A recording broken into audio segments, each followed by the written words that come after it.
Okay.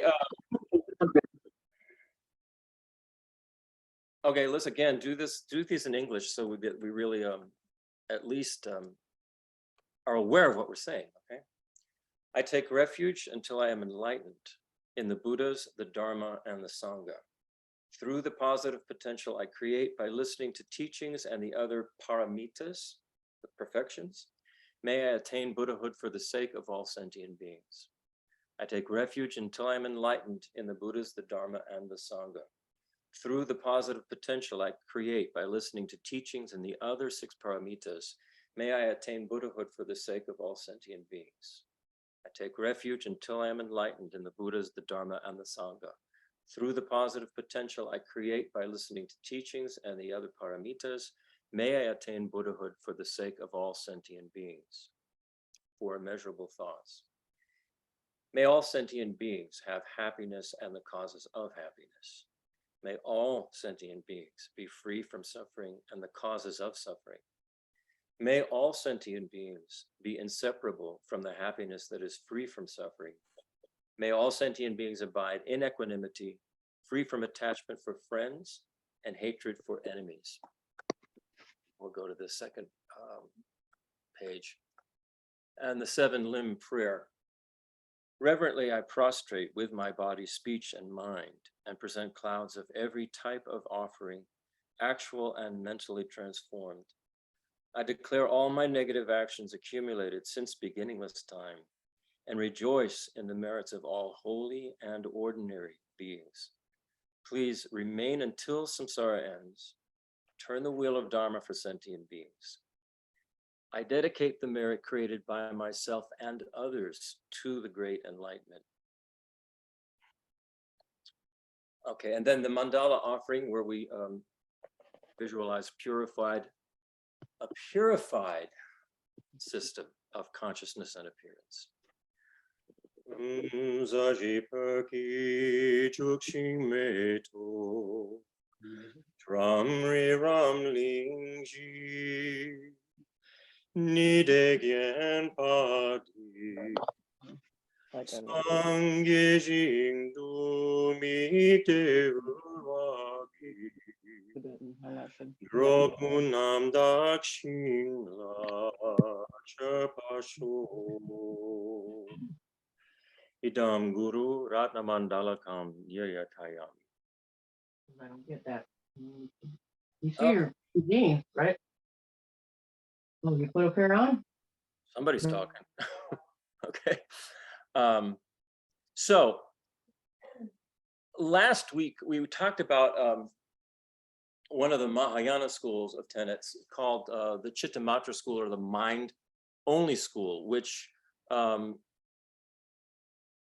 advocates a system that says all objects, all things, all external objects are entities that are actually appearing in the mind. They are not separate or distinct from the observing mind.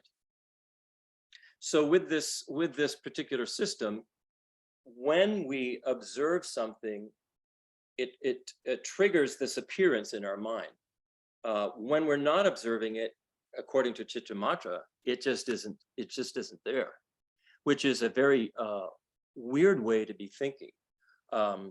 However, our current science is getting to the point where they are actually verifying this particular view.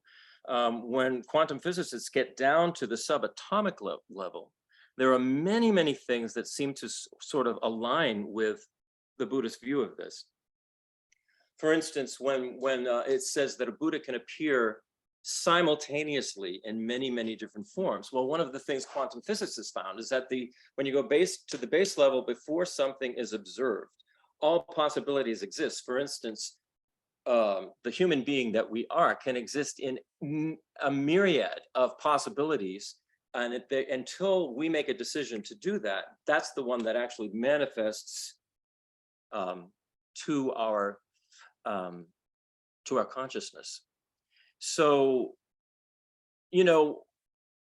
when something's not being observed, it returns to waveform. So what does this tell us? Well, the reason I'm talking about this is we're going to be talking about the qualities of the Buddha, and there are going to be some stories about the Buddha today. And normally, when I first heard these stories, I thought, well, that's just a story. It's a little bit fantastic. I have trouble believing it. There's probably a point behind the story, that has meaning, but I have trouble believing that the Buddha was able to do these particular things. However, when you look at this particular view, not just the Cittamatra view, but the view of current science, all of these things become quite possible if you've been able to release yourself from kind of it's almost like a trap that we're in, where we only have, as I talked about last week, our particular bodies are only capable of accessing certain frequencies. So frequency of light, frequency of sound, frequency of taste, touch. We are able to access certain frequencies. Somebody who had moved beyond that, was able to access everything, would be able to come in and out of appearance and be able to sort of manipulate the whole holographic appearance that's going on. So that, if you just bear that in mind when you're thinking about the Buddha, and what we're talking about with the Buddha is somebody who has actually completely released themselves from the cyclic trap of samsara, and they talk about it as if it's a trap, that we need to be liberated from this. So, and the way to do that is to have a direct non-conceptual realization of what actually is going on. What actually is real? What's the nature of reality? Right now, we have an appearance, but science is telling us this is just an appearance. There's much more going on, and we can even see this. We can get a taste of this. I talked about this last week. When you're all looking at your computer screen or listening on the phone, the Wi-Fi is coming through. The Wi-Fi is coming through the airwaves or whatever it is, but we don't pick it up. We're not able to access with our particular body what Wi-Fi is transmitting. We cannot decode it, in other words. But our computers do decode it. They have the kind of body that is able to access the Wi-Fi frequencies, and they decode it so that we then see pictures and hear sounds. But if, say, we were able to decode those frequencies and others, we'd be able to see we'd have access to a completely different world and completely different appearance. This also explains when they talk about various realms in samsara. It's not as if the realms are anywhere but right within our mind and our consciousness. It's an appearance to our consciousness based on the particular frequency that we're at. When we are if we engage in, the whole point of ethical behavior is that unethical behavior lowers, it's a lower kind of frequency. And the more we kill, the more we steal, the more we lie, engage in sexual misconduct, all of the negative actions, the lower our frequency gets. And we create this habituation to a lower frequency. So when we leave this life, it is quite possible that we would experience a different realm that matches the kind of frequency that we're at. That actually makes sense from a particular scientific point of view. I've always thought that Buddhism is an enlightened kind of science of the mind. This is the way I've always seen it. So when we start to now talk about the qualities of the Buddha, I hope that it will make a little more sense. Before we get into that, I want to go through how this five-sense reality that we kind of that appears to our consciousness, how this sort of affects our perception and experience of a sense of separateness and duality. Subject, object, me, mine, you, yours, them, when we, because things appear to us as if everything exists, if you even look around, it's so obvious, everything appears as if it's separate, discrete, concrete, separate entities, and there's empty space in between all of them, right? That's the way it appears to us.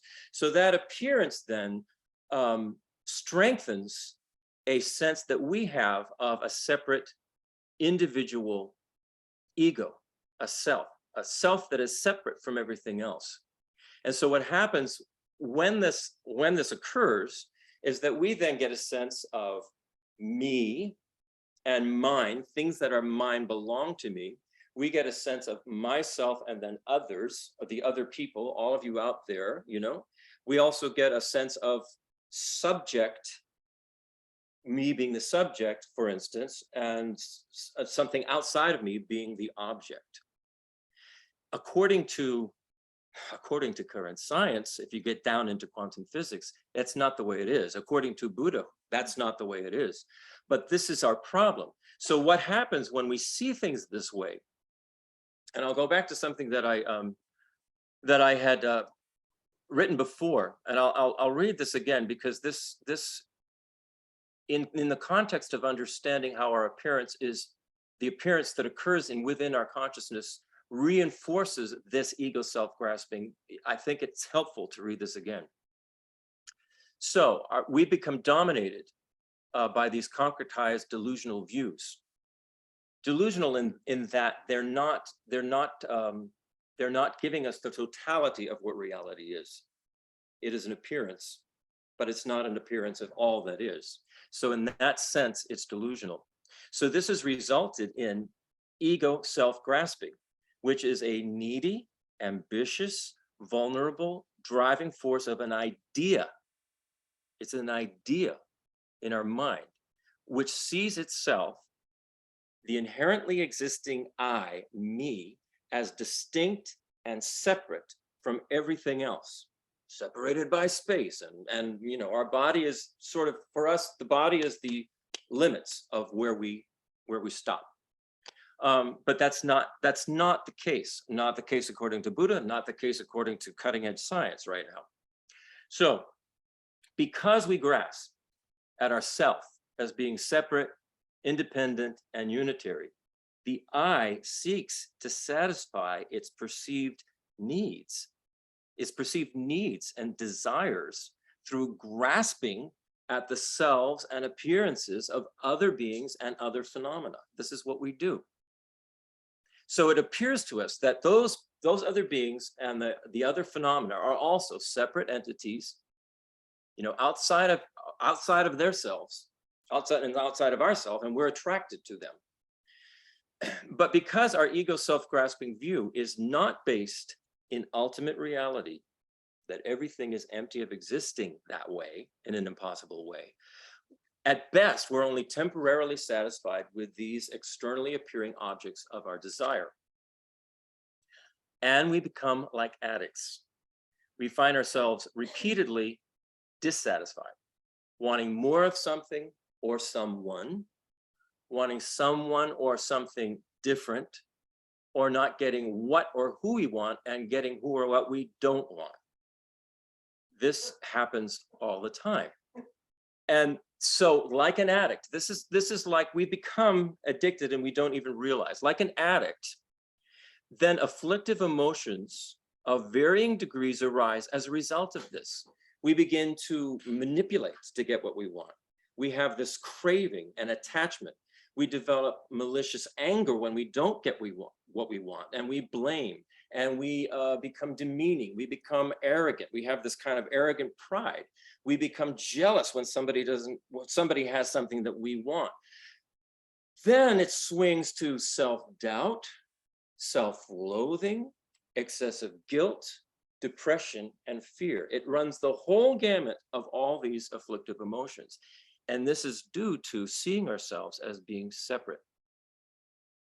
And the appearance reinforces this to us.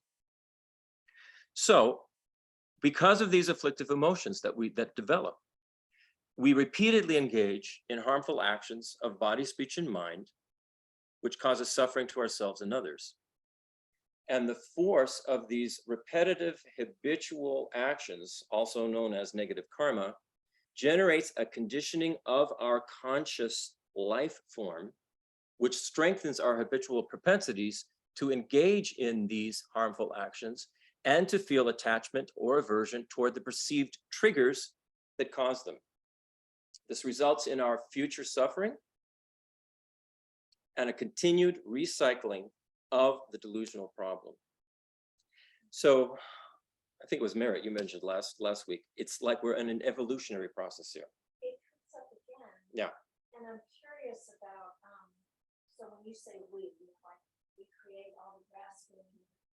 Yeah, we're generating this grasping. So the mind that thinks it, like we think that it's like, I think it's my mind that creates, so your mind creates, you know, whatever we're grasping at or pushing away, but it's like a collective, it's a species mind. Yeah. What Merritt is saying is that it's not just our individual minds that are creating this or generating this, but it's sort of like a species or a group mind. And this comes back to what we're talking about, conventional reality.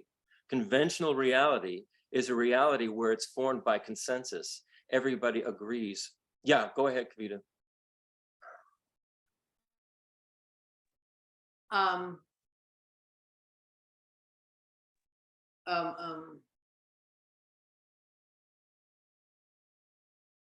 Robina explains it. Can you all hear her? Yeah. Robina explains it that at a fundamental level, we have similar karmic propensities. In other words, if you think that the universe is inhabited by infinite beings, well, those of us who appear together and see each other and are part of a system and a society, it's primarily arises like that because we have such similar karmic propensities and karma. So it's not, it's even more fundamental than the conventional, because of our propensities and because of our shared karma, we share what you said. We share the same conventions. So that our conventional reality is shared due to the karma. I mean, I think that's an important thing. Yes. It's not because as Merritt's pointing out, it's, you know, it's not just me that's having this appearance. Well, we all came into this similar kinds of bodies with similar sense functions, all of that, and the way we, you know, even just our attitudes and our propensities for how we observe and blah, blah, blah, all that stuff is propensities. If you think as the billions and millions of other kinds of species that we can even see on this planet, they're not having the experience we're having. Yeah. Anyway. Right, so can you hear me as I'm speaking now? All right, we were both being heard then, and there was no feedback loop. I don't know what we did. Anyway, that worked, whatever it was. Yeah, I mean, it's basically shared karma. So all of us living here on this planet Earth, we call the planet Earth right now, and we sort of all agree that, you know, the kind of solar system we're in and the galaxy we're in and the universe we're in, that's a shared karma that we have, okay? Now, again, don't forget that this is appearing internally in our consciousness. Now, go to just the idea that there's another kind of way that things could be perceived internally based on our karma and shared karma. Say some of the other realms. Say some kind of the lower, let's say the animal realm. They say animal realm is one of the lower realms, right? Well, those, we don't share the karma, the same karma with all the animals. They're having a different experience. What they perceive is somewhat different than ours. When we get into the level of much lower realms where they talk about various kinds of hell realms, which we do not see at all, perceive at all, that is a shared karma. So for the people in the lower, or the beings in the lower realms, that would be their conventional reality. For the animals that are existing, the deer have their conventional reality, the cats have their conventional reality, humans have their conventional reality. We share karmic propensities with the group that we're in and the ones that we, hang out with. So all of us here today have a lot of shared karmic propensities. Otherwise, we wouldn't be here together. If we were butterflies. Are you saying we something? would I'm sorry. Go I ahead. said if we were butterflies, we would perceive the world in a completely different way. Absolutely. Butterflies or bees, or it would be completely different. So that's important. And that experience that they're having, that perception that they're having, according to the Buddha, and probably according to cutting edge science now, is occurring within the mind. It's not actually out there the way it appears to us.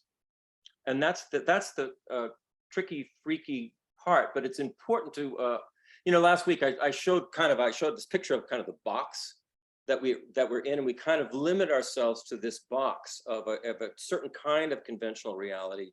And it's got all the things we know about, school, politics, government, banks, or, everything, all this kind of stuff. But we don't see the unlimited possibility beyond that box.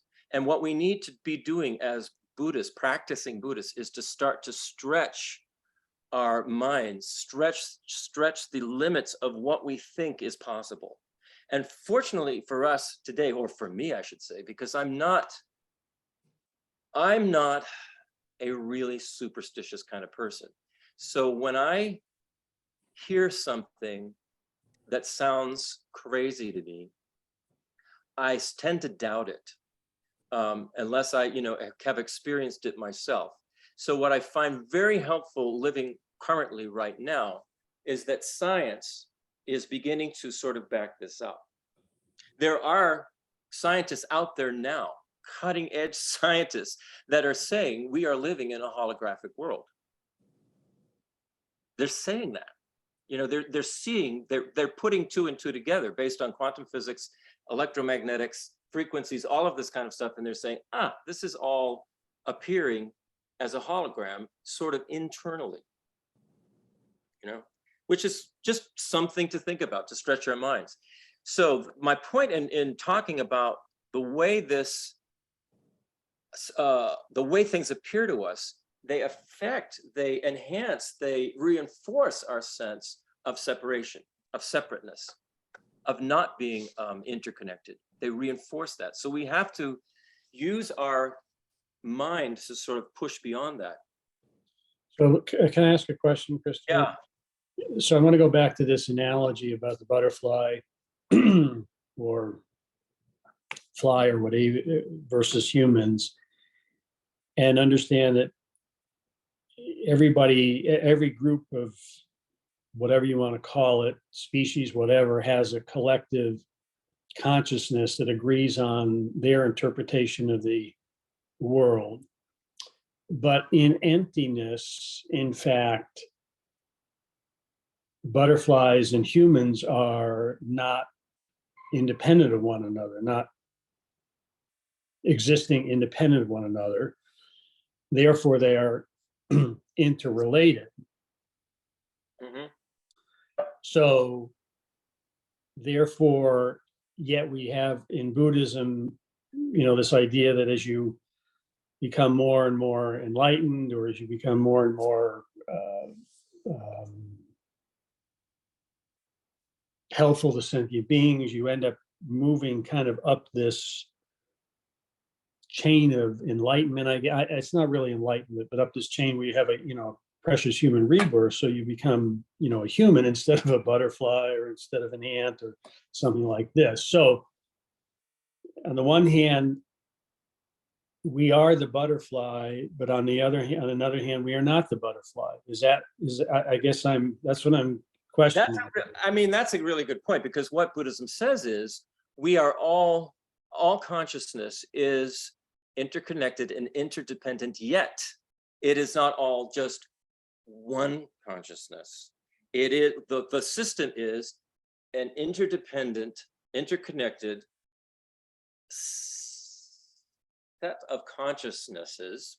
However, once you have achieved enlightenment, which is you have an omniscient mind, you can see the way everything is. You can cut through all of the appearances. What they say is when someone becomes a Buddha all at once, everything changes. Everything changes all at once. The body that we would think of as being a human body is no longer made of atoms and subatomic particles. It's a completely different thing. The speech, the body, the mind are all one expression of consciousness. One expression of consciousness. And although we don't see it, when someone is enlightened, they see the conventional appearance that that they choose to be plugged into, but they also at the same time perceive the interconnectedness of everything, the way everything is connected. Therefore, they're seeing the emptiness of inherent existence. They see it simultaneously. They see emptiness simultaneously with, appearances. It's said, and I don't have a reason yet to doubt this. It's said that they see all of it. Where we don't, we just see the appearance that seems as if it's out there, but it's occurring in our mind. For instance, a Buddha could see what a butterfly sees. A Buddha could see what a bee could see. A Buddha could manifest in that way to try and, help the hive mind or something. I don't know how that would work. But in order for us to take this on board, we have to stretch our minds a little bit, which is why I say it's helpful that science is sort of doing that. It's helping us to stretch our minds because it's getting to places that are really quite crazy. I remember that they're now kind of mimicking this. I remember back in, it was early 2000s, like 2001 or 2002, I was watching, what's that show we used to watch all the time? It used to be called the McNeil-Lehrer Report. Then it became the NewsHour, PBS NewsHour. It was Judy Woodruff on the PBS NewsHour. I think she's still on that. And she was talking about how scientists were now discussing how they could hook the human mind up to the internet. This was back in 2002, okay, or one. And what that would mean is that internally, a human would become sort of a new kind of a being where they were able, everything that, say, for instance, a computer can access, we could access internally. Scientists were working on this so that something would be put inside the human body internally that would enable us to download and perceive. And, so we're talking about science actually beginning to almost mimic this holographic world that's appearing internally, and yet it's a form of control in its own way if you look at it that way. And in a way, this samsaric existence that we're experiencing until we can cut through it is kind of a form of control. It's keeping us going around and around and around. And that's why they call getting out of samsara liberation. I remember Robina was talking with somebody in a prisoner who was talking about what he had been put in prison for and what he was doing there. And Robina asked if Lama Zopa Rinpoche could write to this person, and Lama Zopa said, "The prison that you're in can't compare with the prison that all of us are experiencing in cyclic existence. The prison that we're experiencing in our consciousness." This is how he put it. It can't even compare. So, I mean, it's interesting because the guy that I've been corresponding lately with, who's in Leavenworth, he was court-martialed. He's now saying that he's finding his experience being in there kind of liberating because he doesn't have access. They won't give him access to any kind of internet. None of that stuff exists for him. So he's saying, now what I'm doing is I'm using my time, I'm meditating, I feel lighter, I feel better than I ever have felt. That's pretty incredible to hear somebody say that, I mean, I think he means it. And he's very grateful for any kind of contact and any of the Buddhist information that he's getting. He's really eating it up. So it's something to think about. You know, this idea of being liberated from a kind of cyclic prison that we're in. This is the way Buddhism talks about samsara, cyclic existence. We can't get it from our conventional.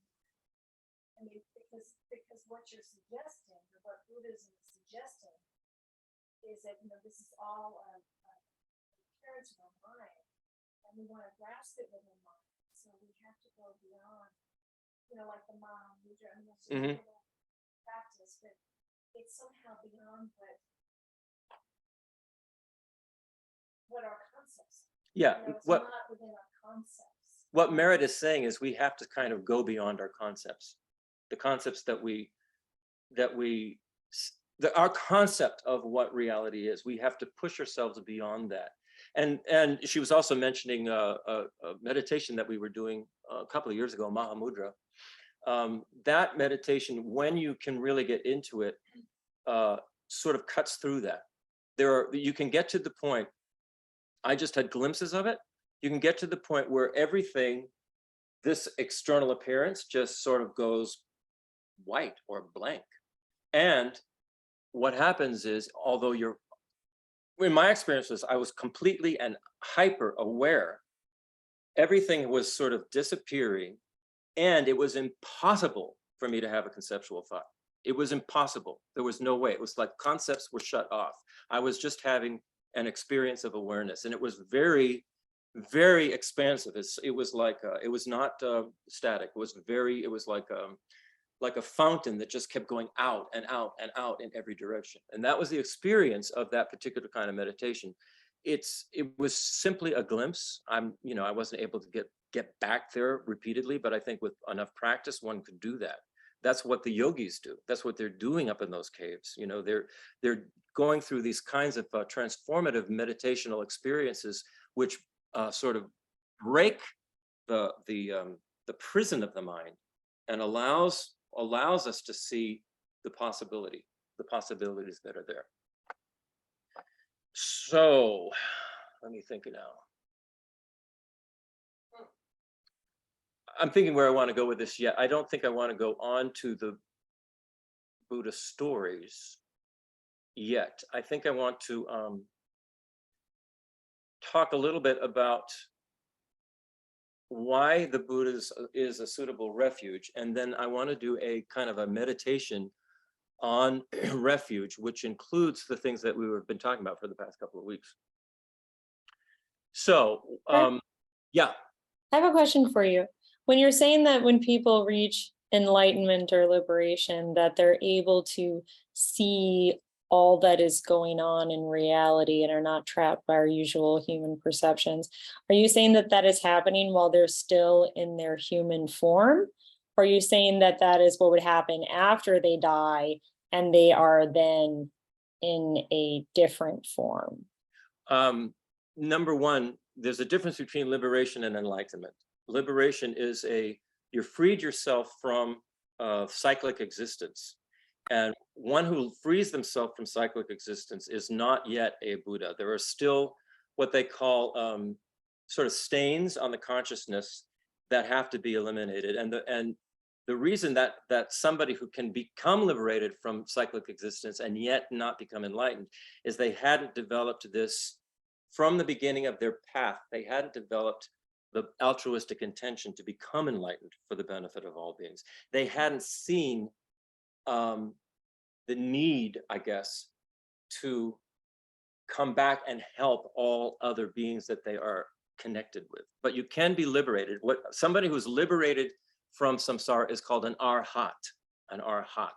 Last week I talked about arya, which means noble. Noble beings are ones who are developing, have generated bodhicitta, are on the path to enlightenment, have had a realization of emptiness, have liberated themselves from cyclic existence, and yet they're not still a Buddha because there are more paths of consciousness to traverse to get there. They have to clean up these very, very subtle obscurations to enlightenment.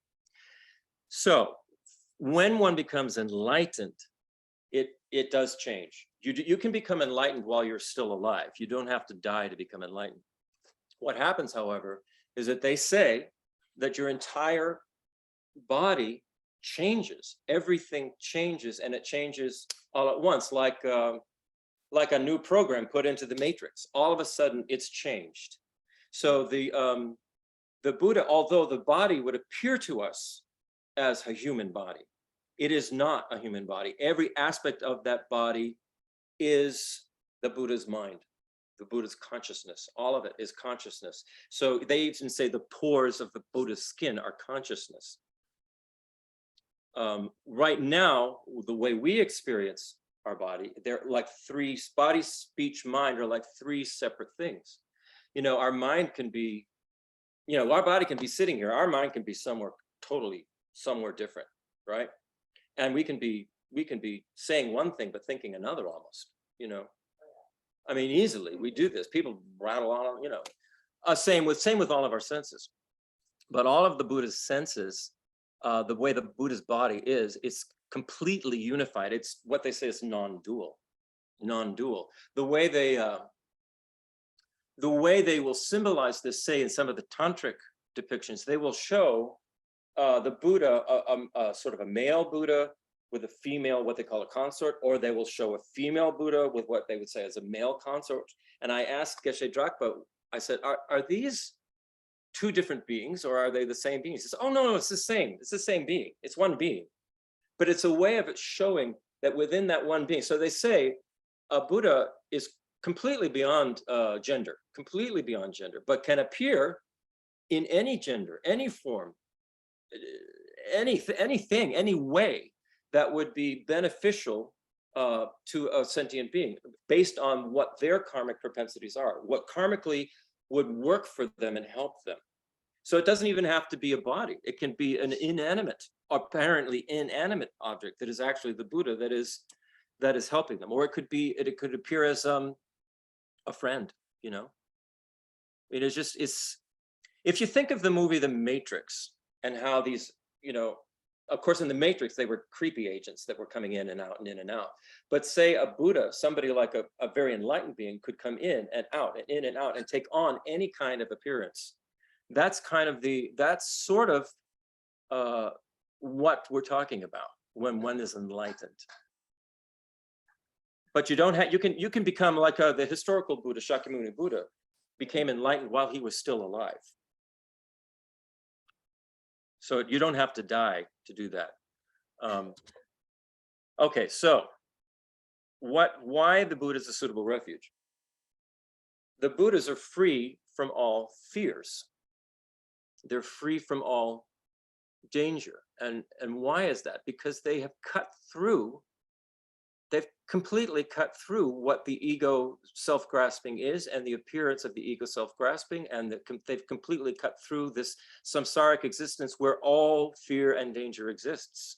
That's where it is. Outside of there, according to Buddhism, outside of cyclic existence, there isn't this kind of fear. There isn't the ego self-grasping. We're trapped in this. So a Buddha is free from all that. So the Buddha is, and the way they'll put it is the Buddha is free from the fear of samsara, right? And that's kind of understandable. But the Buddha is also free from the fear of nirvana. So what does that mean? It sounds like, what do you mean free from the fear of nirvana? Because nirvana to us always sounds like, well, nirvana is this, you know, place of total peace and happiness. The nirvana, the Sanskrit word, the translation is cessation.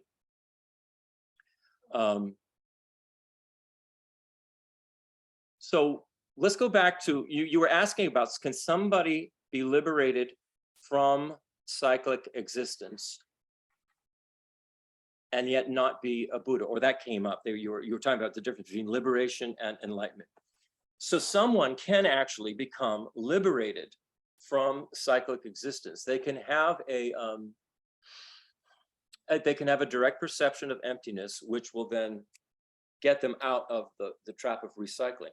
However, because they haven't developed this, they have love, they do have compassion, they have wonderful qualities, but they have not developed this altruistic intention to be of benefit to all sentient beings forever, however long it takes. So, to keep coming back and going and helping and appearing in many, many different forms. So what happens to someone who is an arhat, who hasn't generated this altruistic intention? Yes, they become liberated from samsara, but they sort of get in their own little trap. And one of the ways, so they're in the trap of this cessation of samsara, but they're not doing it. They're just sort of blissing out in their own mind, right?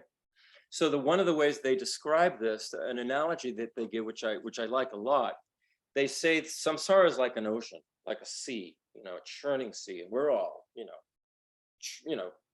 throw me a life raft here, So the Buddhas who have made it across the sea, out of it, and they're onto the safe beach, right? They're on the beach, they're like lifeguards. And they can see the people suffering out in samsara, and they just can like fly out there, throw out a life preserver, get a boat, bring them in, do whatever it takes, make chains of Buddhas to, grab their hands and pull them out. This is all an analogy, right? Whereas the arhat who has liberated themselves from samsara is just sitting there on the beach, completely oblivious to all of that stuff going on, because they have not made that their intention. They've made their intention just to be freed from it. And what our teachers always said is at some point, because the actual reality is that we are interconnected, we are interdependent. To let any part of our larger self exist in this kind of suffering goes against everything that stands for interdependence and interconnectivity. So at some point, our teacher said, it's like the Buddha goes up to the arhat sitting on the beach, sleeping on the beach, and sort of, taps them on the shoulder and says, there's more to do here, dude. And they say that the big problem for an arhat is because they never from the beginning, they did not generate this altruistic intention to become enlightened for the benefit of all sentient beings, that the arhat has to go sort of almost back to the beginning to sort of develop this kind of bodhicitta. Whereas the Mahayana path is sort of from the beginning, they stress it. That's why it's in the opening prayers, they stress it. So that is kind of the difference. Sorry, is that they are hot, there's samsara? Did you say that No, they are freed. They are freed from cyclic existence, and they are, you could say, at peace. But it's a solitary, they call it solitary nirvana, is how they can come back and choose to? they have to be coaxed out of it. Yeah. Oh, I'm gonna mute myself. Kavita's gonna talk, hold on. Or I'll just turn off the speaker because last time. Just might be helpful to inject like a little technical thing that they talk about, that there are two layers of purification that we undergo in the Buddhist path. The first one they term the obstructions to liberation. And so these are the misunderstandings and the karmas that have to be purified to achieve liberation. And then there's, in addition, for full enlightenment, there are a separate set of obstructions to omniscience. And so when one studies the particulars of our spiritual progress as aspiring Buddhas, we will become familiar with this idea that there's the obstructions to liberation, and then there are the obstructions to omniscience. Can you hear me? No, they can hear us both. And there's no feedback? Awesome. So Okay, well, an arhat still has obstructions to omniscience. And I want to just elaborate a teeny bit on the arhat situation and why you would have to go back to the beginning, because this actually has to do with the view. An arhat has not had a fully realized view of the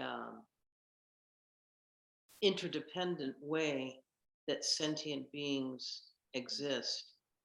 That's how if you think about it, just momentarily, the aspiration, the altruistic aspiration, specifically, I want to be a Buddha to benefit others, conditions your consciousness to appreciate the way in which our interdependence connects us, so that literally it's like different organs on a body. If my toe hurts, I hurt. So an arhat hasn't developed that appreciation. And that's why they're, Yeah. but anyway, I think it's useful to understand the difference between liberation and full enlightenment. Yeah. They there's are definitely a not in difference. our tradition, and it's confusing because in some traditions, those two terms are used interchangeably.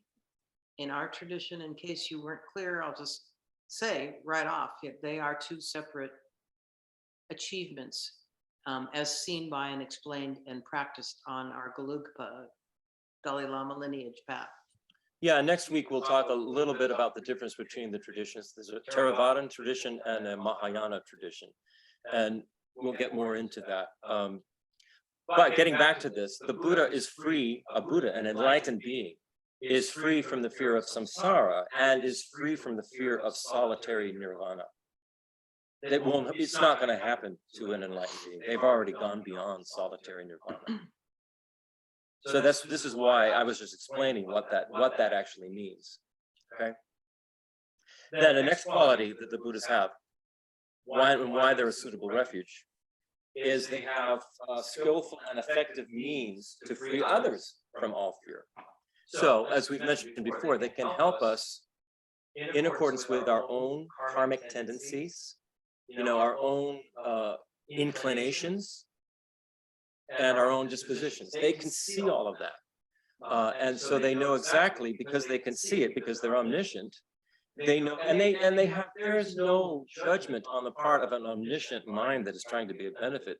The only thing an omniscient mind that is trying to be of benefit would do is figure out, what's the best way I can help this person or this being? How can I appear? What words can I say? What things can, I sort of shift or push them in a direction that's really going to benefit them? So in order to be able to see all of our karma, all of our dispositions, all of our tendencies, all the good, the bad, the ugly, all of it, to be able to see that, then a Buddha can help us. So that's just really, really a wonderful thing.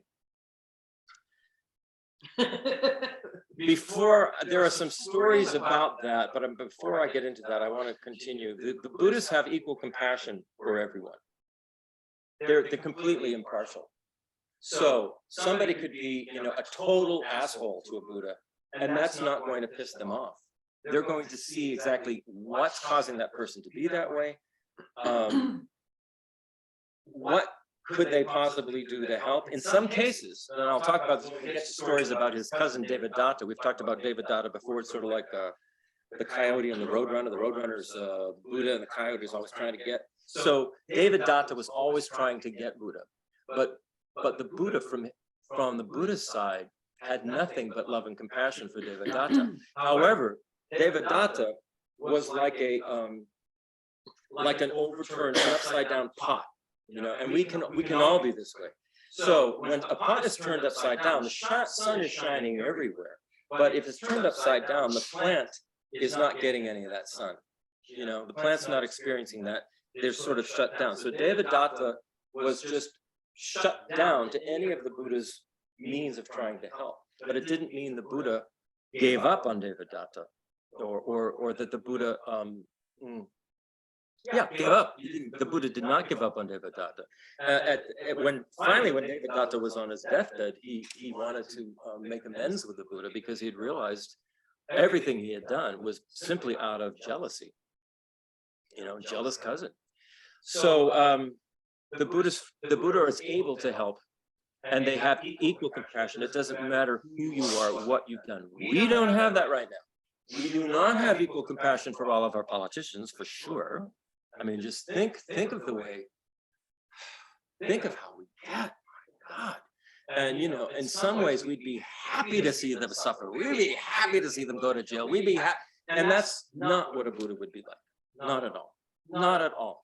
And so what we want to try to do, again, is expand our minds a little, think outside of that box and go, you know what?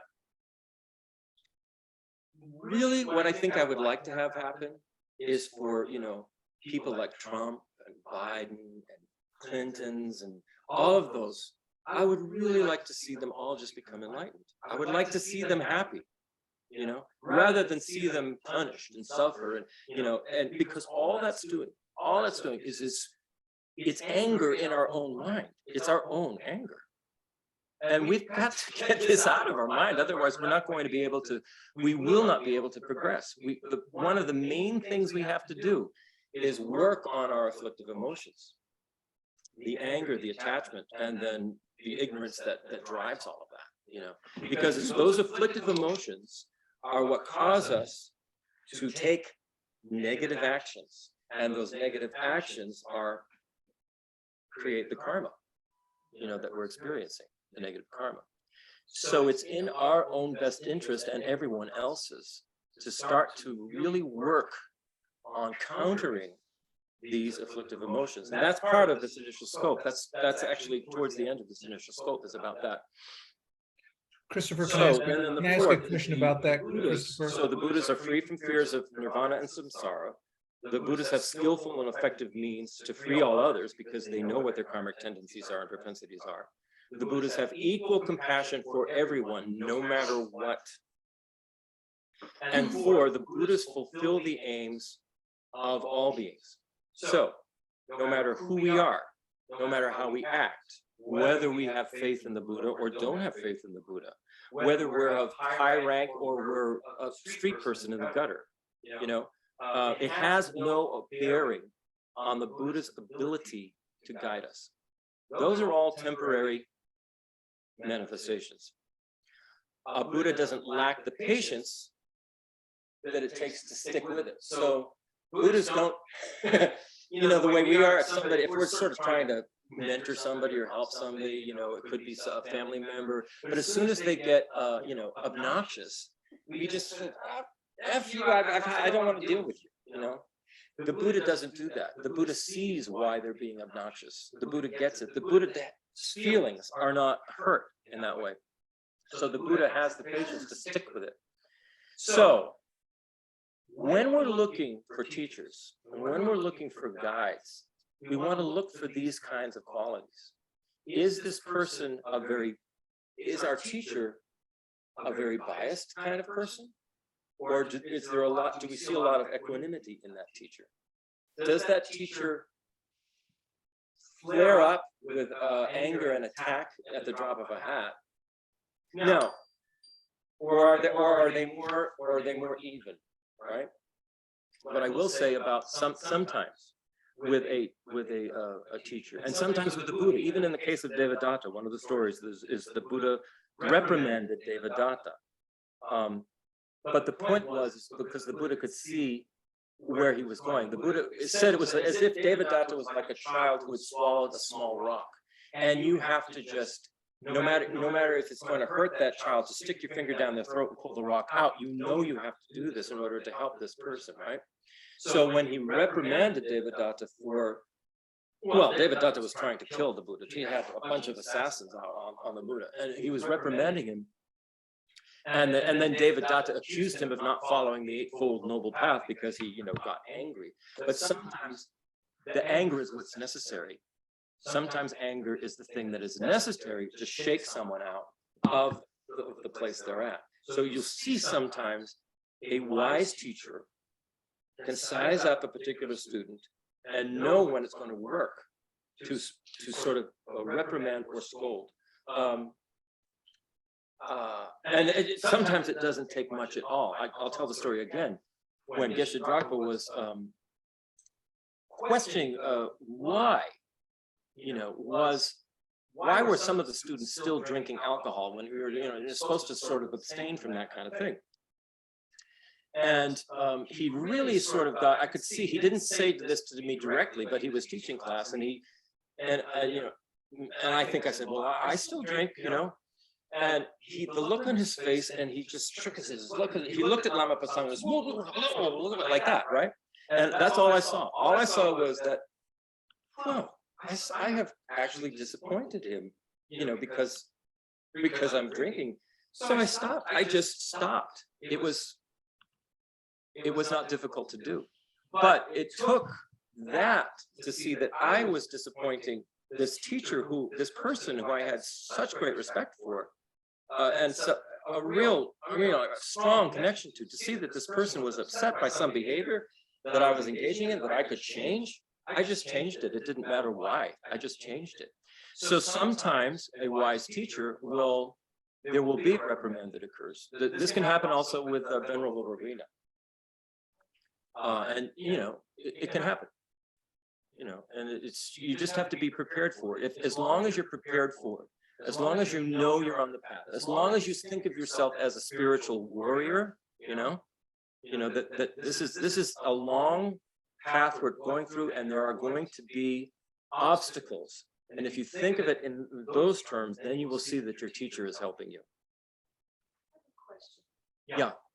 Would it be safe or true to say that in the big picture, if the Buddha or the Buddha field will fill aims of all beings, you know, there's no judgment or anything, that every single one of us on the planet is being guided in some way. You know, I mean, like we want to seek out good teachers, but also people that don't even know about Buddhism, or that are just so, you know, shut down, but that every single one of us are being guided in some way, like guided to be here, Right. or guided to whatever, however the teacher shows up or the path shows up, that's all part of it. So Merit's question is, if a Buddha or an enlightened being can fulfill the aims of all beings, is it fair to say that all beings are being guided by enlightened beings? And I would say, yes, it is fair to say that. Not all beings are capable or yet willing to be guided in that way. Remember, I talked about the overturned pot. If you don't want to, look, Devadatta did not want to hear what the Buddha had to say. It just simply was, he was overcome by jealousy. So if we're the overturned pot, there's nothing. The Buddha is omniscient, but a Buddha, an enlightened being, is not omnipotent. A Buddha is not all powerful. A Buddha cannot override our karma. It cannot change us. If the Buddha could change us, and I've always said this, he would have done it long, long ago. And I've also said this about God. If God could have changed us and made everything better, it would have happened a long, long time ago. So there's something about interdependence where every being in this interdependence comes to this conclusion about bettering themselves for themselves. It cannot be enforced on them. It cannot be thrust on them. They can't be shaken into it. So this is why we seek out teachers, and the teachers sort of appear into our holographic universe for us. But they don't all have to be Buddhist teachers. They don't all have to even be called Buddha. Buddha is simply a label for a set of qualities of an enlightened being. This is where we can get stuck up on concretizing even what a Buddha is, right? And we should try to not do that. Keep expanding our mind to realize that Buddha is simply a label, just like Christopher and Merritt and Kavita and Brian and Kevin and Nancy and, you know, Buddhism. everybody is a label. Buddhism's, yeah, Buddhism too. it's all labels. It's all labels. Those labels are trying to identify a set of qualities. The set of qualities are the things that actually are mattering here. You know, I think I said last week, someone could say someone whose their propensity is to be a very faithful Christian, right? So of course, why couldn't an enlightened being appear in the form of Jesus? And I think even they say maybe Jesus is an enlightened being, right? I mean, I don't know how they actually term it. You know, when I was growing up, Jesus was the Son of God. That's about as close to being enlightened, I guess, as you could be. But there's no reason why. I mean, again, Jesus is simply a label on a set of qualities. And then, of course, there's an historical figure that goes along with it, just as there's an historical Buddha that goes along with it. But an enlightened being is quite beyond space and time and labels of all kinds.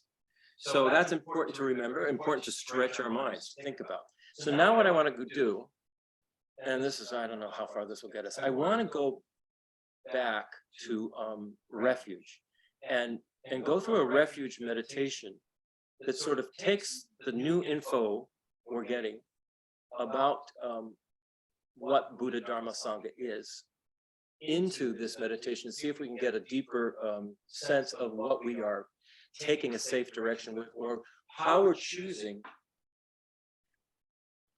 to focus, you know, with all of the unlimited potentialities, possibilities, and things going on within the infinite universe of infinite sentient beings. What we're trying to do is choose a precise kind of safe pathway or a safe direction within all of that is going to, you know, safely take us through where we're not going to get thrown off the path or diverted, right? So I want to just quickly go over. It's like we're establishing Some kind of conduit. the conduit and the realm in which we're, you know. Right. We're making a choice. We're making a choice. Where do we want to go? How do we want to experience things? Do we want to have ignorance, afflictive emotions, and negative karma? That's a possibility. And we're experiencing a lot of that possibility now. Do we want to have that? If we want to have that, let's just keep it up. Keep doing what we're doing, and we'll cycle through, and who knows where we'll wind up after we die, right? Or do we want to get rid of all that? Do we want to get rid of our ignorance, which is at the root of the afflictive emotions? Do we want to know what's really going on? Do we want a group of beings who understand what that is and can safely guide us through these infinite realms of possibility to reach this particular end? And in the same way, we're dialing into a different group with different karmic propensities. Yeah. Are you still hearing Kavita? Yeah, because I don't know what we did. But it's working. We just probably never tried it, to be honest. I don't know. Okay, so as a reminder, there are with the Buddha and with the Dharma and with the Sangha. If you recall, there were a conventional Buddha refuge and an ultimate Buddha refuge, a conventional Dharma refuge and an ultimate Dharma refuge, a conventional Sangha refuge and an ultimate Sangha refuge. I'll just briefly go over these. The conventional Buddha refuge are the form bodies of the Buddha, the body, the way the Buddha appears. The Buddha you can see. The Buddha you can see. The Buddha you can see in the 3D world, right? Then there is this subtle energy light body of a Buddha, which you have to be kind of an Arya Bodhisattva to see. So that's conventional. That's the conventional Buddha refuge. The ultimate Buddha refuge is the Buddha's mind, the qualities of the Buddha's mind, and the emptiness of that mind. And our minds are also empty. This is what our Buddha nature is. We have at its base, our mind is nothing but clarity and awareness. And then there are all kinds of things that we build up on top of that consciousness. And remember, mind and consciousness are synonymous in Buddhism. Consciousness and mind, same thing. So what we're taking refuge in the Buddha's mind, because the Buddha's mind is empty like ours, which means we can, because it's empty, it means it's changeable. We can do something with this. But also the Buddha has removed all the stains, what Kavita was saying, the obscurations to liberation and all the obscurations to enlightenment. Those have been completely removed. They've been ceased. That's what in Mahayana Buddhism is cessation. You've ceased all of that when we can do that. So that's the Buddha refuge. the bodies of the Buddha and the mind of the Buddha. Then when we're talking about the Dharma, the conventional Dharma refuge are all the spoken teachings that came out of Shakyamuni's Buddha's mouth, which are now being, they've been passed down centuries after century. And then we have these very skillful teachers who are able to, such as Geshe Drapa, Robina, Geshe Nima, they're able to continue this. They use the Buddha's words and then they elaborate on them to help us, right? So these spoken teachings of the Buddha, that's the conventional Dharma, Dharma refuge. Then the ultimate Dharma refuge are all of the realizations on the mind of an Arya being, a noble being. All those realizations, everything that got that being, the realization of emptiness, and that got that, and the bodhicitta, and everything that got that being liberated from samsara and on the path to enlightenment.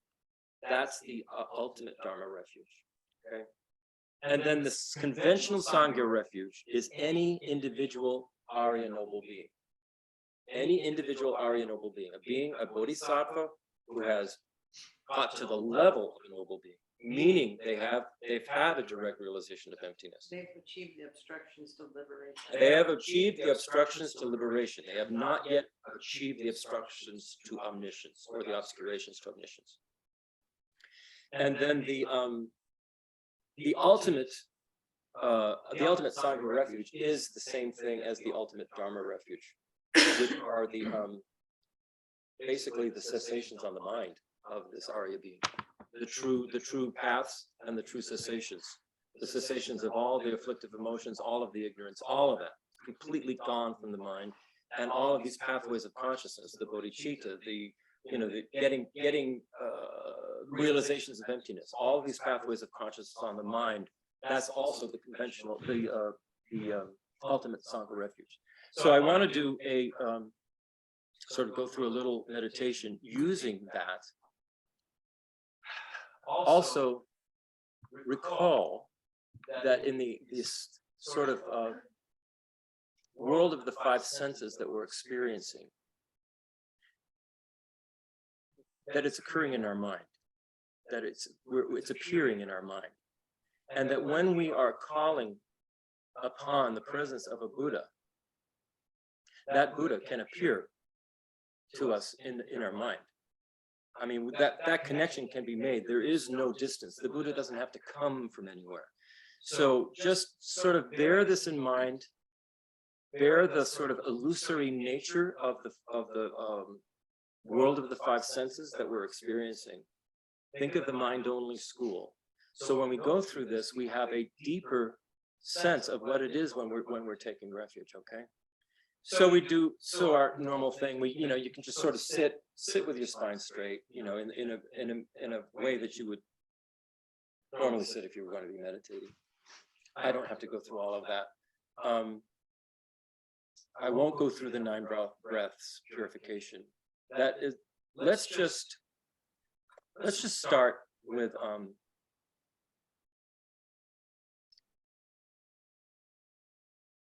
just start by clearing our mind by just single-pointedly concentrating on the breath going in and out of the nostrils, just for a minute or so, not that long. Just sort of clear the mind by doing that. Just focus on nothing but the breath going in and out of the nostrils.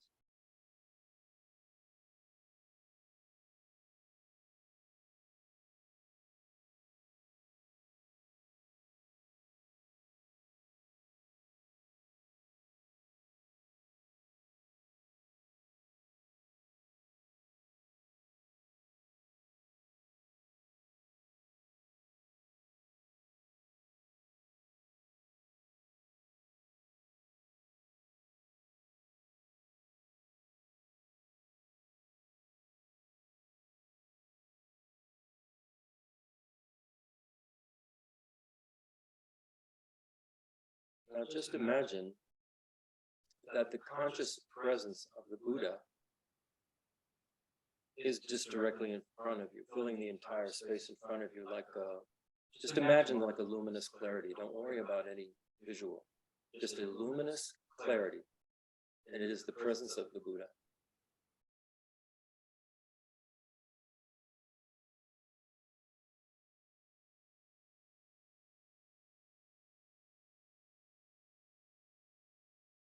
when you breathe in, feel that the Buddha is connecting with your consciousness. And as you breathe out, feel that your consciousness is connecting with the Buddha's consciousness.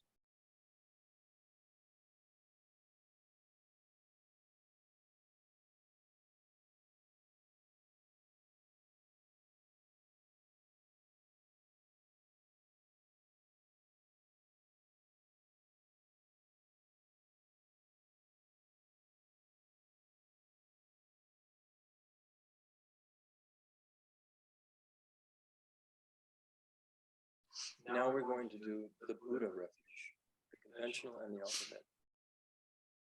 Imagine the form of the Buddha now is in the space in front of you, radiating loving kindness, compassion, and wisdom.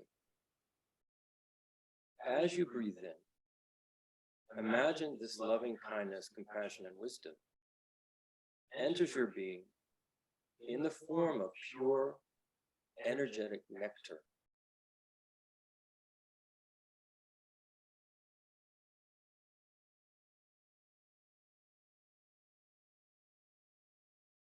As you breathe out, imagine all obstacles to receiving this energy are removed. So do this 3 times. The nectar of the Buddha's kindness, compassion, and wisdom in, and all the obstacles to receiving that kindness, compassion, and wisdom. All those obstacles go out with the out breath.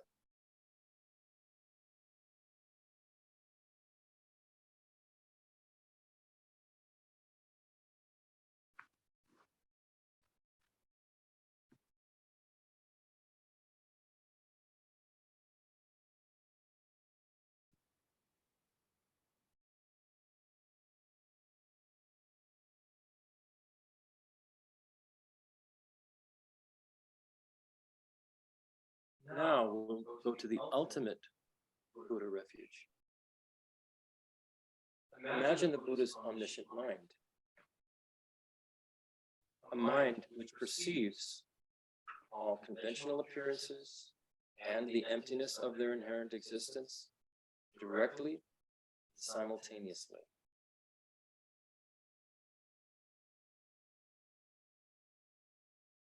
Imagine that kind of a mind.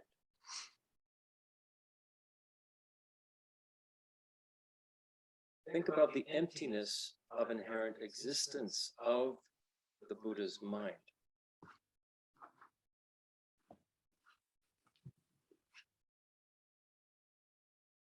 This means that the Buddha's mind is a very dynamic, active thing. It is not concretized. It is not stuck.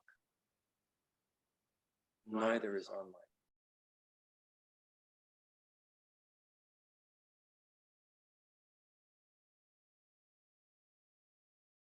Think about the utter absence of all defilements and obscurations on that enlightened mind of the Buddha.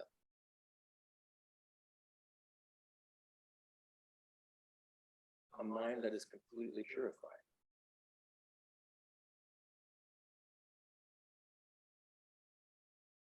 As you breathe in, imagine the Buddha's omniscient mind and its unstained emptiness enters your being in the form of purifying inspiration and enlightened energy.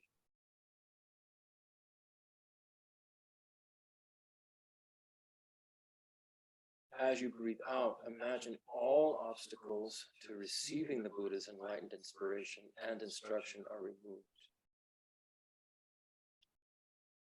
Do this 3 times, purifying enlightened energy of the Buddha's mind in, all obstacles to receiving it out.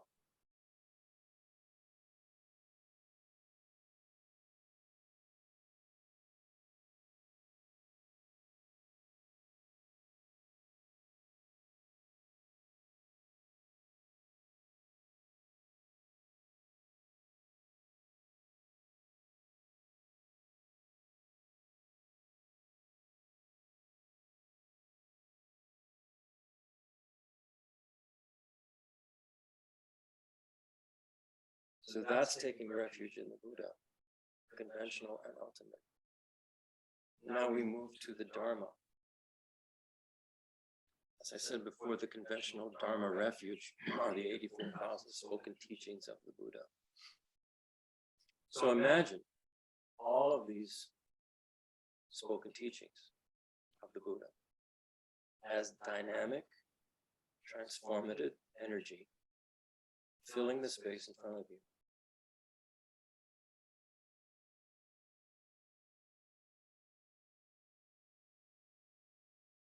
As you breathe in, imagine the transformative power of these teachings enters your being in the form of blissful frequencies.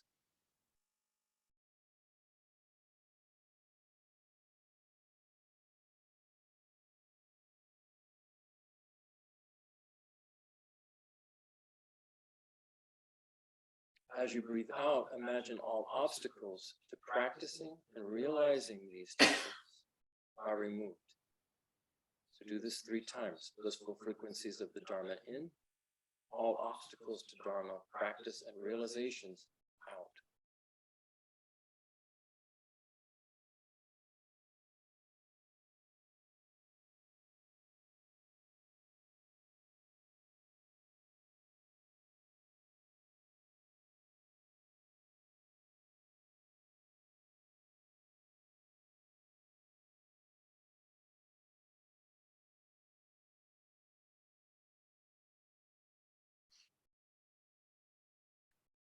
Now we go to the ultimate Dharma refuge, or safe direction.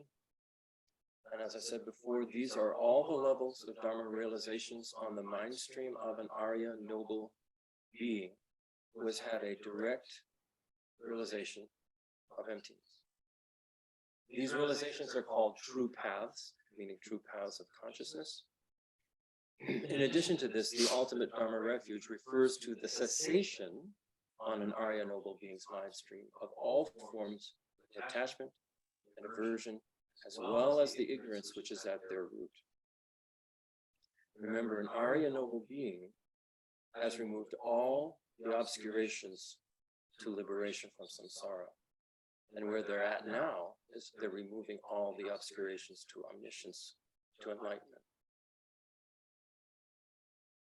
Imagine these true paths of consciousness and these true cessations of an Arya noble being as pure light energy filling the space in front of you.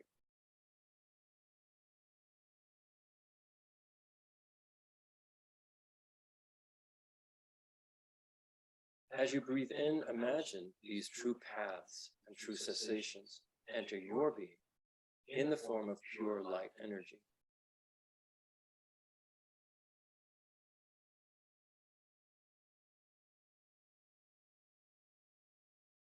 As you breathe out, imagine all obstacles to attaining these true paths and true cessations for yourself are removed.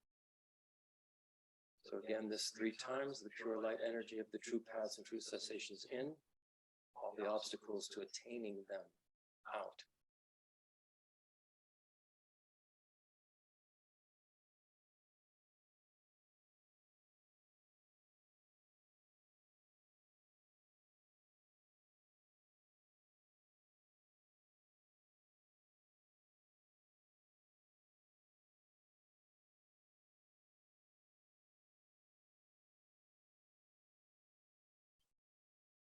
So that was the conventional and ultimate Dharma refuge, and now we'll move to the Sangha refuge. The Sangha refuge, the conventional Sangha refuge, is any individual Arya noble being who has generated bodhicitta and has realized emptiness. So imagine an Arya being in front of you.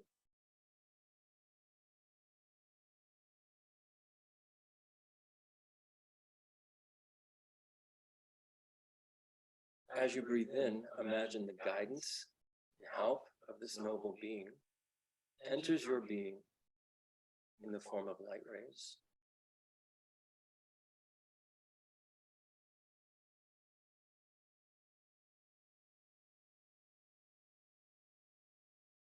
As you breathe out, all obstacles to receiving the help and guidance of this being are removed.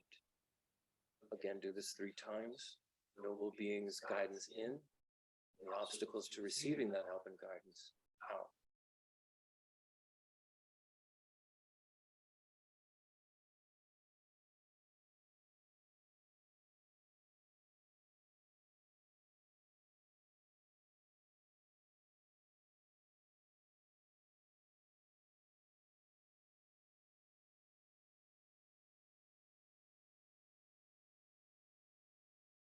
And finally, we go to the ultimate Sangha refuge.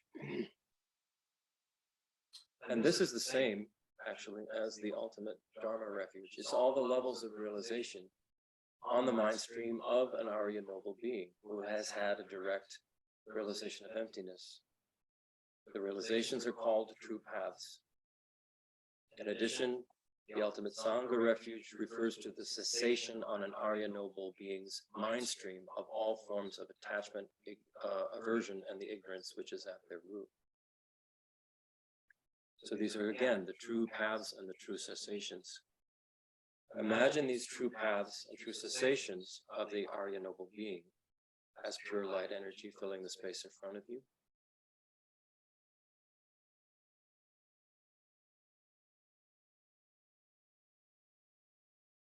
As you breathe in, imagine these true paths and true cessations enter your being in the form of pure light energy.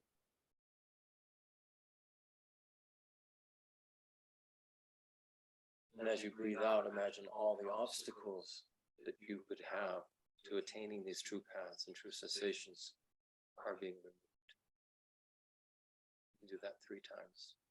True paths and cessations in, obstacles out.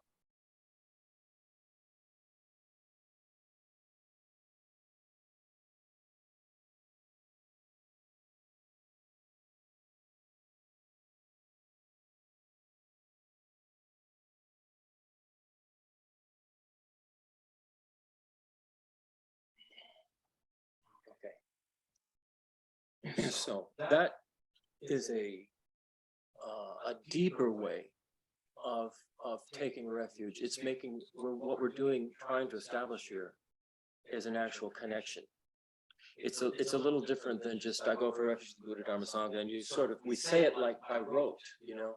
But if you take the time to go through this process, you know, the conventional and the ultimate of both, and you begin to establish a sense of connection with an actual presence of a consciousness that has achieved this, and they're working as your guides, and you're sort of, it's more than a connection, you're asking them to guide you and to help you. So we're starting to create or generate this conduit, these true paths of consciousness, these true cessations on our mind stream. We're generating this conduit by saying, this is what I choose. This is what I'm choosing to do.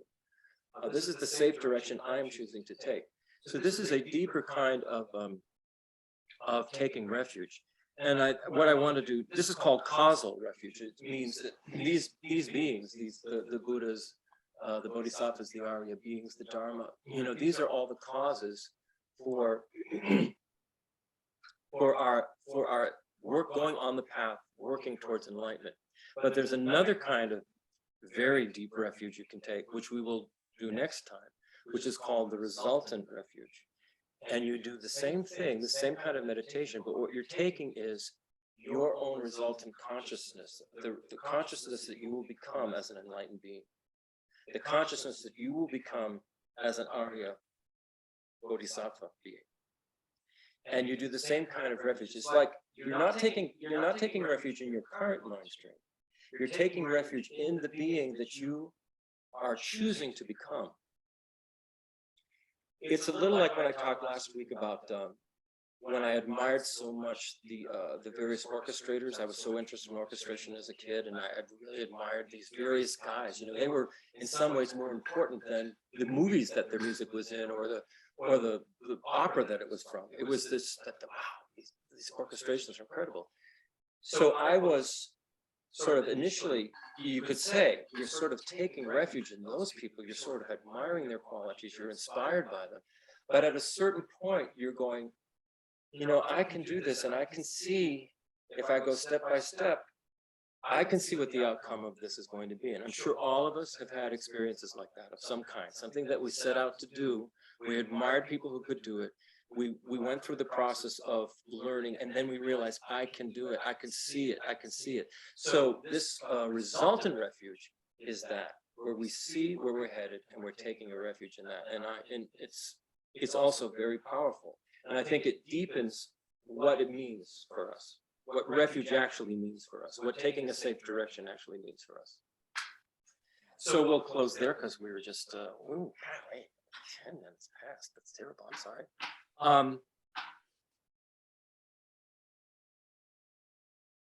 Let's just,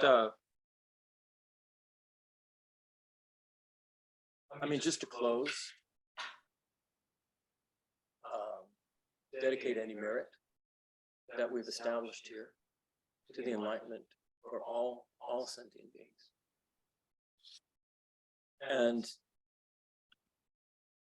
make the intention to sort of deepen this idea of refuge, deepen this idea of taking a safe direction as we go forward, to really connect and establish a relationship, and then to see that come through our teachers like Geshe Nima, Venerable Robina, to see them working through these people. Okay. Thanks, everybody. So we'll see you all next time. Anybody have any?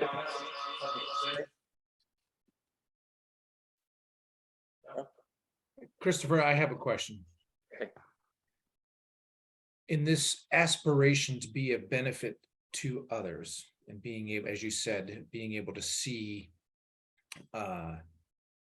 what someone might need, and you had a wonderful example of, you could be really mad at politicians, or you could choose to aspire for, or you could choose to wish for their enlightenment.